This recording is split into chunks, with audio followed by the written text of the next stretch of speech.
Om Namo Narayana. Discourse 5. How Gokarna attained final beatitude along with others. Suta began again. His father, having retired to the woods, Dhundhukari severely beat his mother one day and threatened her, saying, "Tell me where the money is, or else I will thrash you with a burning stick." Afraid of this threat and grieved by the ill treatment received from the son, the mother threw herself into a well at night and died of the fall. Established in union with God, Gokarna experienced no sorrow or joy. He had no enemy or friend and left on the pilgrimage. Dhundhukari stayed in the house with 5 prostitutes.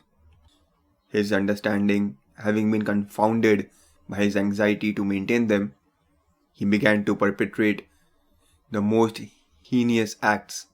One day, those unchaste women sought ornaments of him. With that end in view, he went out of the house, blind with passion and forgetful of his death. Stealing money from here and there, he returned home and handed over to them costly garments and some gold ornaments. Seeing a collection of abundant riches, the woman thought the same night, "This fellow commits burglary every day, hence the king will surely apprehend him. Nay, confiscating his wealth, the former will also certainly sentence him to death. Therefore, for the preservation of this wealth, why not secretly kill him? Disposing of him and appropriating the wealth, let us go wherever we like." Having resolved thus, they bound him tightly with cords while asleep, and placing a noose round his neck, tried to strangle him. He, however, did not die soon. Then they were filled with anxiety and actually put live coals into his mouth. Distressed with extreme agony caused by the flames, he expired. They consigned the dead body to pit, as women are generally daring. Nobody could know of this clandestine act of theirs in its true colors. Questioned by people, they gave out that, lured by greed of wealth, their paramour had gone to some distant place and would return within that very year. A wise man, as a matter of fact, should under no circumstance repose trust in wicked women. The fool who relies on them is assailed by calamities. None is beloved of women whose speech is full of nectar and enhances the delight of the lustful, while their heart is piercing as the edge of a razor. Collecting all the wealth, those unchaste women, having many a paramour, absconded, while Dhundhukari took the form of a dreadful spirit as a result of his evil deeds. Assuming the form of a whirlwind and tormented by cold and sunshine, he ever ran hither and thither, going without any nourishment and remaining thirsty.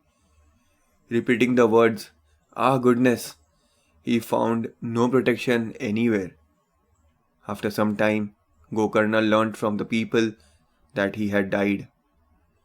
Realizing how helpless the spirit was, Gokarna performed the Shraddha ceremony with respect to him at Gaya. Nay, to whatever place of pilgrimage he repaired, he did Shraddha there. Roaming about in this way, the said Gokarna returned to his own town. Unnoticed by others, he came to sleep at night in the courtyard of his own house. Coming to know that his kinsmen were lying asleep there, Dhundhukari revealed himself to him at midnight in a most frightful form. Now he appeared as a ram, now as an elephant, and again as a buffalo. Now he appeared in the form of Indra, now as the god of fire, and again in a human form. Perceiving this inconsistent behavior of his, Gokarna concluded that he was somebody in an evil plight, and remaining firm, spoke to him as follows. Gokarna said, Who are you appearing in an exceedingly frightful form at night, and whence have you been reduced to this plight? Please tell us whether you are some spirit, or a fiend, or an ogre. Suta continued. Questioned by him thus at that moment, the spirit cried at the top of his voice again and again. Being unable to speak, he made gestures alone, it is said. Taking water in the form of his joined palms, then consecrating it with a sacred text, Gokarna threw it on him, and purged of his sin to some extent by being sprinkled with that water. The spirit began to speak as follows.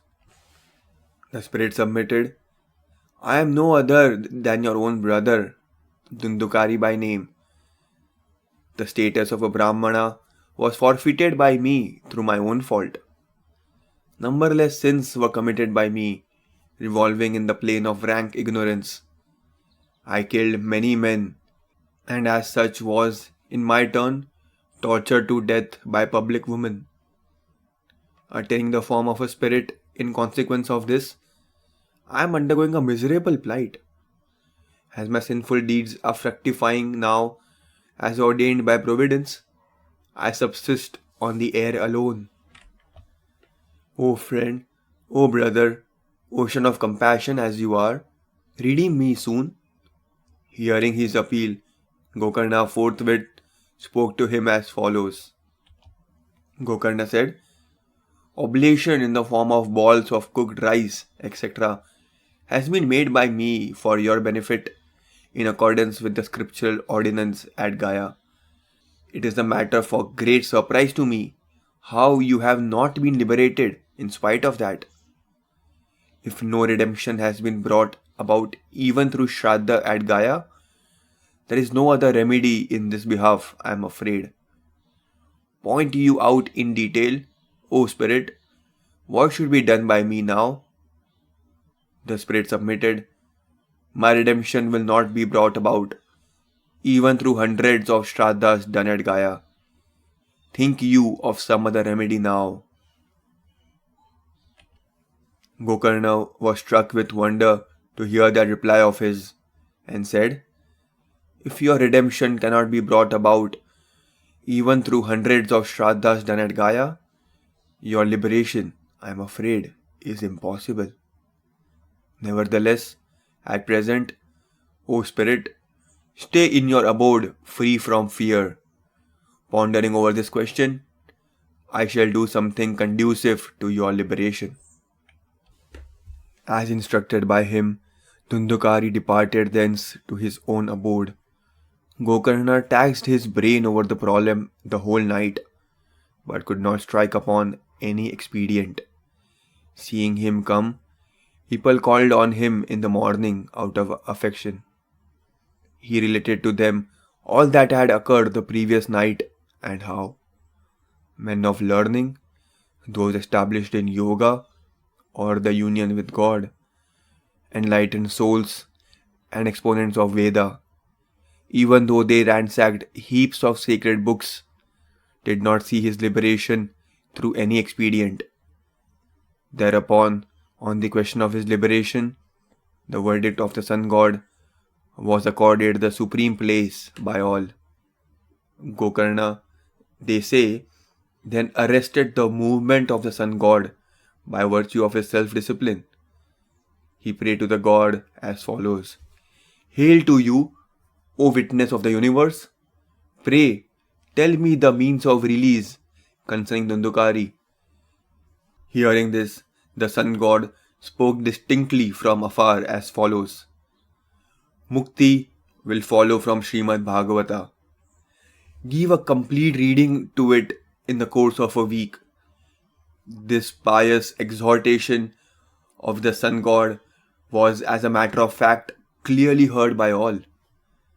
All said in one voice, This should be pursued with diligence. It is so easy to accomplish. Making up his mind to that effect, Gokarna set himself to the task of expounding Srimad Bhagavata. Men flocked to that place from different parts of the country including the countryside, for the purpose of listening to an exposition of Srimad Bhagavata. They say the crippled, blind, aged, and dull-witted too arrived for the attenuation of their sin. There was a large concourse which caused wonder even to the gods. The moment Gokarna ascended the seat which is meant for the exponent and started expounding the story of Srimad Bhagavata, the aforesaid spirit too arrived. Looking about for a seat, he saw there a bamboo with 7 joints standing erect. Entering the hollow at the base of the bamboo, he actually settled down there for hearing the exposition. Unable to remain fixed at one place in the air, gaseous as he was, he entered the bamboo. Taking a Brahmana, who is a votary of Lord Vishnu, to be the chief listener, the said Gokarna, literally the son of a cow, began to expound Srimad Bhagavata in an audible tone from Book 1 itself. At the close of the day, when the exposition was adjourned for that day, they say a marvel took place. One of the 7 joints of the bamboo, that is the last one, cracked, while the good men present there looked on. On the second day at sunset likewise, the second joint from below burst open, and on the third, at dusk, the third one similarly burst open.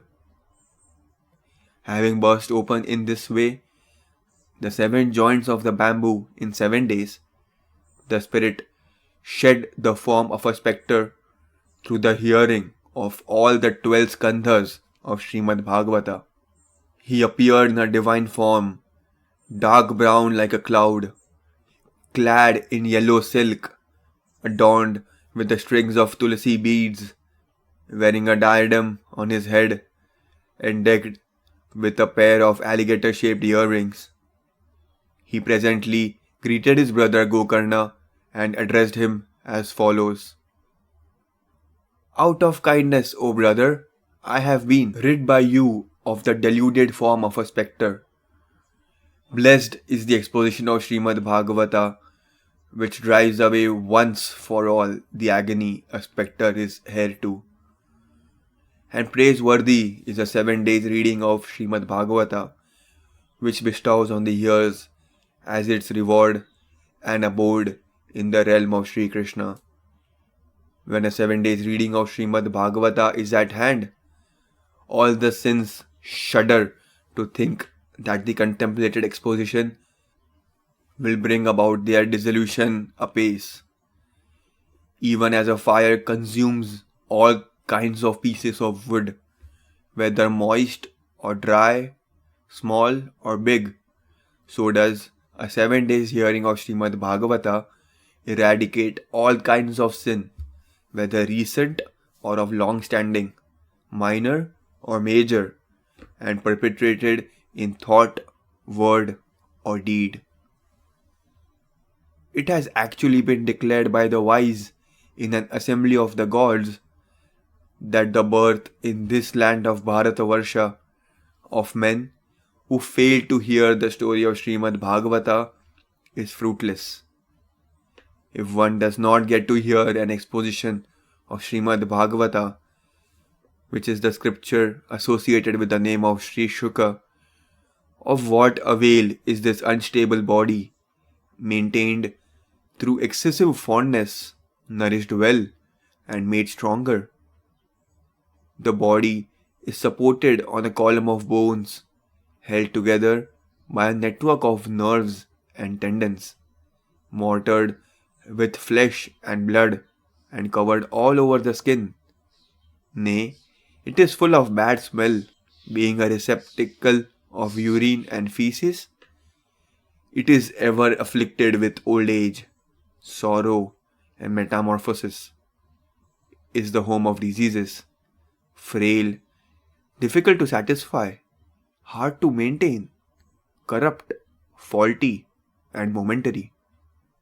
It has been characterized as having its finality in what goes by the name of worms if it is buried, feces if it is devoured by the vultures and crows, dogs and jackals, and ashes if it is cremated.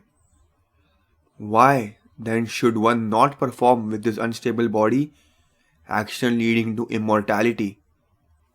What permanence can possibly be ascribed to an organism nourished with the essence of a foodstuff such as rice, which, if it is dressed in the morning, gets rotten by the same evening? Through the hearing of a 7 days exposition of Srimad Bhagavata, Sri Hari is brought to within one's reach. Hence, the aforesaid indeed is the only means of driving away all kinds of sin, like bubbles appearing in water or mosquitoes among living beings. Those who remain deprived of hearing an exposition of Srimad Bhagavata are born only to die. When the joints of a dry bamboo, a purely material substance, could be broken open through the hearing of such an exposition, what wonder then if the knot of ignorance in the mind gets similarly snapped thereby? The aforesaid knot in the heart is broken, doubts of every kind get resolved, and the residue of past karma gets eliminated when a 7 days exposition of Srimad Bhagavata is heard. When the sacred water in the shape of such exposition, which is highly efficacious in washing off the stain occasioned by the mud or the sins of worldly life, gets treasured up in the mind, mukti or final beatitude is declared by the wise as ensured. Even while the Spirit was speaking in this strain, they say, there arrived on that very occasion an aerial car manned by denizens of Vaikuntha and invested with a dazzling halo. The spirit of Dhundhukari, the son of Dhundhuli, boarded the aerial car while everyone looked on. Beholding the attendants of Lord Vishnu in the aerial car, Gokarna spoke to them as follows. Gokarna submitted, on this very spot, there are many sinless souls that have listened to my discourse. How is it that the aerial cars have not been synchronously brought by you for them? It appears that all those assembled here have listened in equal measure. How then has disparity come about in the matter of reward? Kindly explain this, O beloved servants of Sri Hari. The servants of Sri Hari replied, the disparity in the matter of reward here has come about on account of diversity in hearing the exposition. Though it has been heard by all, it has not been reflected upon in an equal degree of intensity by everyone.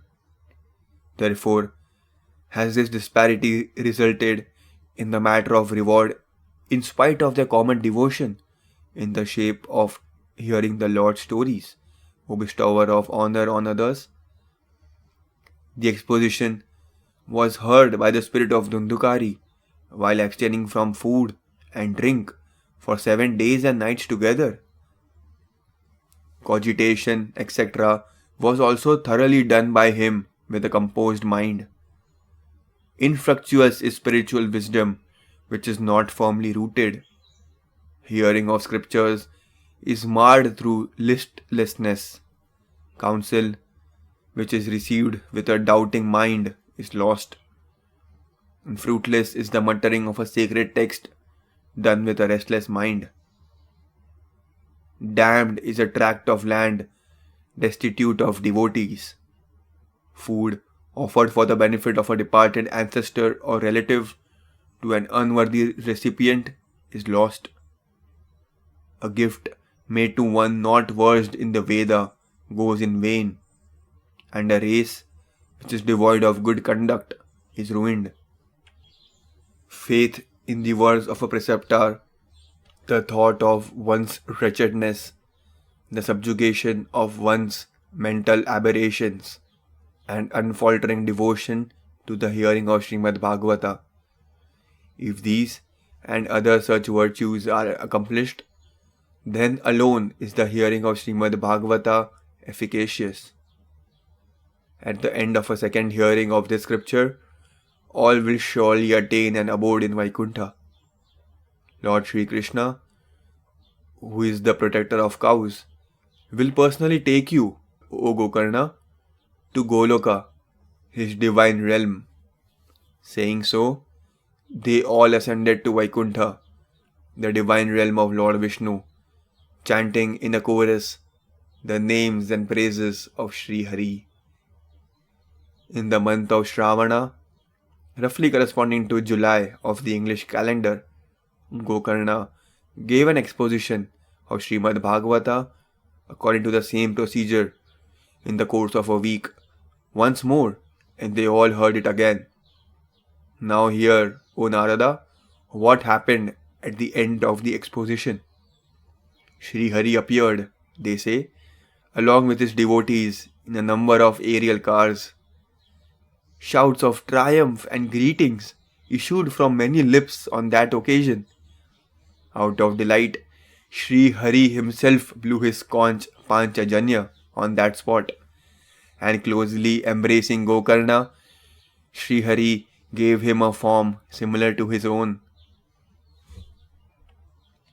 Sri Hari likewise instantly transformed other hearers too into so many divine personages, dark brown of hue, clad in yellow silk, decked with a diadem and a pair of alligator-shaped earrings.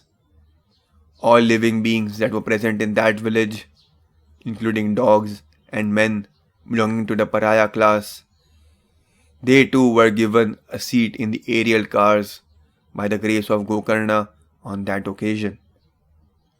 They were all transferred to the realm of Sri Hari, the destination of yogis.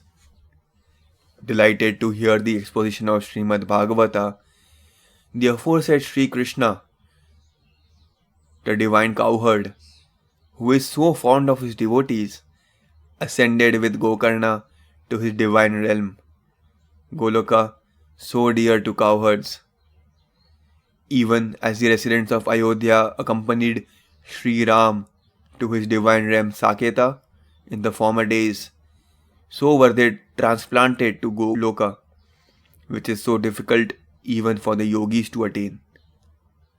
By only hearing an exposition of Srimad Bhagavata, they all actually reached that divine realm, which is ever beyond the reach of the sun, the moon, and the Siddhas, who are a class of semi-divine beings naturally endowed with mystic powers.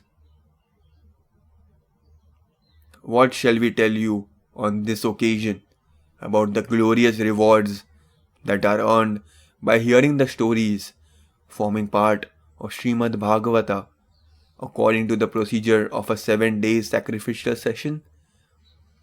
In short, those by whom even a single letter of the exposition of Srimad Bhagavata given by Gokarna was drunk with their ears, no more returned to a mother's womb.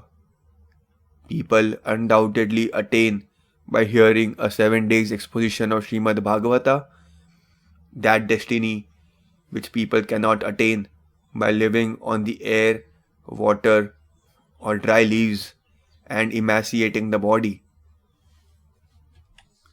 Nay, through severe austerities practiced for long periods of time and yogic practices.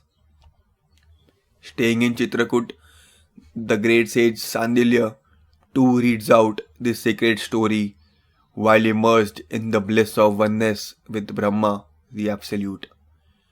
Heard even once, this most sacred story bids fair to burn one's whole mass of sins. If read on the occasion of a Shraddh, it brings satiation to the mains, and if read carefully every day, it leads to cessation of rebirth. Thus ends the fifth discourse entitled a description of Gokarna's liberation, forming part of the glory of Srimad Bhagavata in the Uttarakhanda of the glorious Padma Purana. Sarvam Shri Krishna Arpanamastu.